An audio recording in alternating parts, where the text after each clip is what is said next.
And that's Prop 19. Thank you.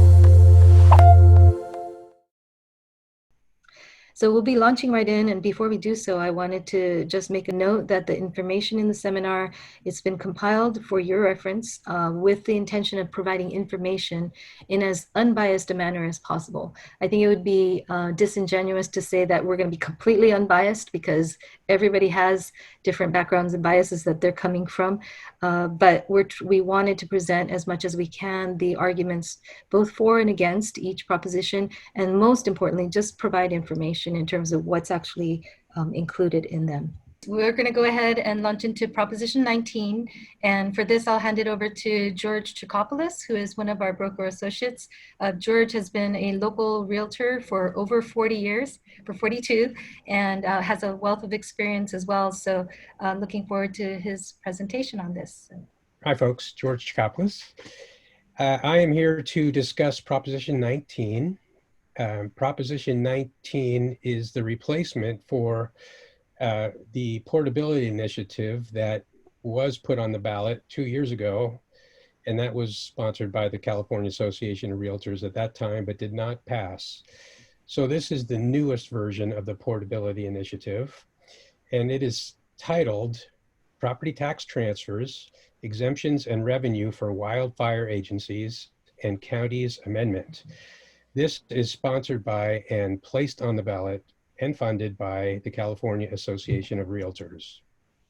We have to go back to Prop 13 because the whole state is still taxed based on Prop 13, which went into place in 1978. It was placed on the ballot at the time because property taxes in California were going astronomically high, and it was very strenuous to seniors especially. So the Jarvis-Gann tax initiative placed this proposition to make certainty and to make a cap on what taxes would be, which is at the time, it was placed back to 1976 values, and it was valued at 1% of the 1976 value, and with a maximum increase of 2% per year. And it prohibited reassessments above that unless there was a change of ownership or new construction. Okay, so there's been a few amendments to Proposition 13 since 1978. And the first one was Prop 60, which was placed in 1986. This is to allow seniors, well, let me skip back.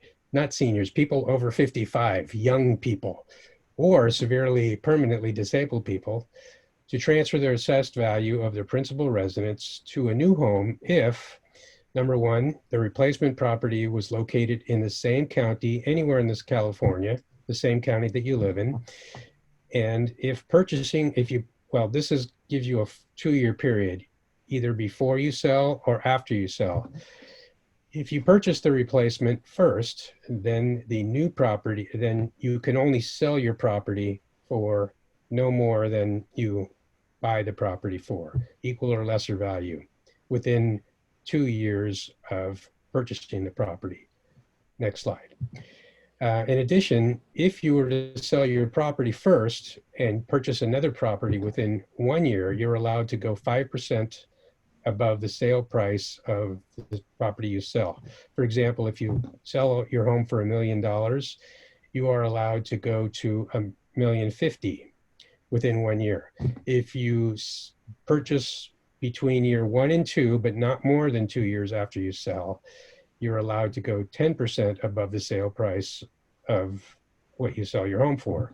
In other words, if you sell for $1 million, you're allowed to go to 1.1 million and keep the same tax benefit that you currently, the property tax benefit that you currently enjoy. You would not be reassessed higher. This can only be used once in a lifetime, and this is currently still in effect in our current system. And the next amendment to Prop 13 was Prop 90, also in 1988, placed in 1988. This expanded all the benefits of Prop 60, allowing eligible homeowners to transfer their assessed value to the next property that they would live in to other counties in the state if those other counties agree to accept the same measure, Prop 90. Currently, there are 10 counties in California that accept Prop 90. There are 4 in Northern California, and they include San Mateo, Santa Clara, Alameda, and Tuolumne County. The other 6 are located in Southern California. So the new proposal, Prop 19, is also, it allows portability. It's for eligible homeowners, and it allows a transfer of your current property tax to the purchase of another home in any county within the state within 2 years of the sale of your original residence, either 2 years before or 2 years after. So this is a good measure for people who want to go to one of those restricted counties. For example, if you have children or grandchildren who live in other parts of the state but don't currently allow Prop 90, this is what that's about. It also restricts that you cannot purchase a property for greater than what you sell your property for. The definition of an eligible homeowner includes persons over 55 years old, and it only needs to be one person. If you're married, only one person needs to be 55 years or older. Those who are severely or permanently disabled, and newly included into this category of eligibility are victims of wildfire or natural disasters, which to me seems really obvious. They should be included. Additionally, Proposition 19 allows for the purchase of a more expensive home with an upward adjustment in the tax value, and you would only be taxed on the amount above what you sell your property for. And this can be done 3 times as opposed to just 1 time. For example, if you sell for $1 million, you can buy any amount above that, and you can keep your existing tax basis of $1 million and only get taxed on the new value above that. This also creates a California Response Fund, which they say 75% will go to, and a County Revenue Protection Fund, which they say 15% will go to. Let's take an example of Prop 19. Let's say that you bought your home that you live in 30 years ago and you paid $110,000 for it. Based on the 2% max increase per year, your current taxable value is now $200,000. That's a taxable basis. And that's under Prop 13. So your property tax bill, hypothetically now, is $2,200 per year. So realistically, most properties in California are assessed at about 1.1% because of other special assessments, fire tax, school board tax, library taxes, many different taxes are added to your bill, but they average about 1.1%. So the current market value of let's say that the current market value of your home is $600,000. Okay, so let's go to option 1. Let's say that you purchase a home for $600,000 or less. Under the current law, you are allowed to keep your same property taxes as long as you stay within the county that you live in, or one of those 10 counties that accepts the Proposition 90. Under the proposed Prop 19, it's the same as above, but now you can transfer to any county within the state, thus giving you portability throughout the state. Option 2, let's say that you buy a more expensive home. If you were to sell for $600,000 and purchase something for $700,000 as example, under the current law, you are limited to 10% above the $600,000 within 2 years, which is $660,000. So you would lose your property tax, your current property tax bill. In the case of a $700,000 sale, under the current law, your taxes would go to $7,700 per year based on a 1.1% assessment. That's an increase of $5,500 per year. So under Prop 19, your current tax assessment of $600,000 remains the same, and the additional $100,000 that you purchase up will be taxed at your total tax value. Your base value is now $300,000. That's an additional $100,000 of taxable property tax at 1.1%, which would give you a new yearly property tax of $3,300. That's an increase of $1,100 per year. And under the current law, you will be reassessed at the higher amount. Under this proposal, you will be your only additional tax will be on anything above what you sell your property for. So the difference would be $4,400 per year. So Prop 13 was additionally amended with two amendments. In 1986, there was Prop 58, which allowed the transfer of your home or your properties from yourself to your children, and that would not trigger a reassessment of your principal residence. And Prop 193 allowed to go to your grandchildren with the same non-reassessments. Your principal residence taxes would not change no matter what they're worth now. However, any investment property, which include residential, condominium, townhome, single-family residence, apartments, or commercial, industrial type of space, the first $1 million of their value would remain at the same tax rate, and anything above that would be reassessed. Okay, under Prop 19, there's a big change, and this is the biggest difference with Prop 19 and the current property taxes. If you pass your properties on to your children or your grandchildren, they will be reassessed. And the family home, this allows up to $1 million in just your family home to be exempt, but anything above that would be reassessed. And any other property that you own, investment property, whether it's residential or commercial, which is currently still under Prop 13, would be now reassessed to the new to the current tax rate, and there would have to be an appraisal. An assessor would reassess that for you. Fortunately, this would not be retroactive for properties that you've already inherited. So if you're fortunate enough to have already inherited property and you've got your parents or grandparents Prop 13 tax basis, you will not be reassessed. So let's look at an example of the inherited property under Prop 19. Let's say, for example, you bought two homes 30 years ago for $100,000 each, hypothetically. One may be your principal residence and one may be an investment property, be it rental, be it residential or income commercial. Your current assessment value, let's say, is $200,000 combined, and your property taxes on each of those properties is $2,200, which would mean for both properties, your total tax is $4,400 per year. Let's use what Gene illustrated as the average single-family home value in San Mateo County of 1.8 million, which is shocking to me, but that's the median price as of August of this year.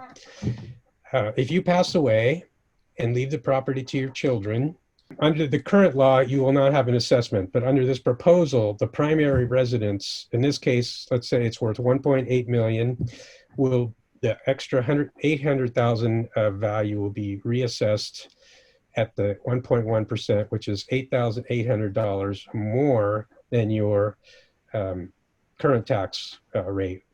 And that would be for a total of $11,000 per year. Your investment property will be assessed at the total reassessed value. Let's say that property is also worth 1.8 million. So that reassessment goes from $2,200 to $19,800.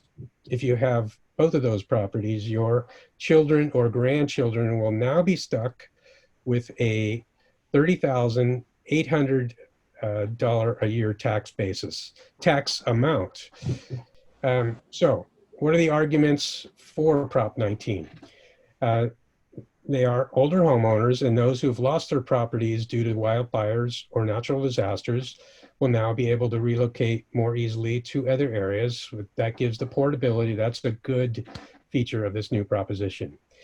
There will be more inventory available in the new housing market as eligible homeowners are freed up to relocate. In other words, they now sell and buy somewhere else. And there would be an increase of revenue for additional property taxes on the reassessments on inherited properties from of this proposal. Additionally, there's increases in tax revenue paid on profits. So when you sell, you may have capital gains in the sale of your home. It could eliminate it would eliminate loopholes for wealthy non-California residents and trust fund heirs who are still protected under Prop 13. And it would create revenue for the newly formed California Fire Response Fund, which is one of the biggest arguments used. What are the arguments against Prop 19? Well, the biggest argument is the concern about the reassessment of inherited property. And in this case, currently, your children or grandchildren that you pass your property on to are going to be able to continue to pay the taxes that you currently pay. Under this assessment, they will be taxed at a likely much larger level, depending on the amount of property that you have and the value of that property. And they may be forced to sell the property if they can't afford to pay those much higher property taxes. In addition, if you have rental property, long-term tenants who may have affordable or below market rents because landlords don't have a very high cost of holding the property, they may be displaced because the heirs may be forced to sell the property because they can't afford to keep it anymore. It also could be seen as a self-serving interest for realtors. Let's go to the next slide, and I want to explain that. This proposal has been put on the ballot by the California Association of Realtors. I have to backtrack that 2 years ago, the Portability Initiative was placed on the ballot with the help of all of us realtors. We had to get a million signatures to put that measure on the ballot. And we were working in conjunction with the Association of Realtors. It was a many month process, and we were successful in getting it on the ballot. We thought of that as a benefit to the public, and it would create more sales because people would be free to move to other counties and have a bit of a tax cap on purchasing something more expensive. This time, we were not involved in this decision. This was actually passed in July, and it was introduced to the realtors in the California Real Estate Magazine, July-August edition. The first time it was introduced to us, the agents, and it had no mention at all of a reassessment of properties. Others that are in favor of this are the California Professional Firefighters, the California Seniors Advocates League, the National Diversity Coalition, California Nurses Association, and the California Business Roundtable. Organizations against, a partial list of organizations against Prop 19 include the Howard Jarvis Tax Association, because they initiated Prop 13, the Apartment Association of Greater Los Angeles County, the newspaper editorial boards, including the San Jose Mercury Times, the East Bay Times, and the Orange County Register. And that's Prop 19. Thank you.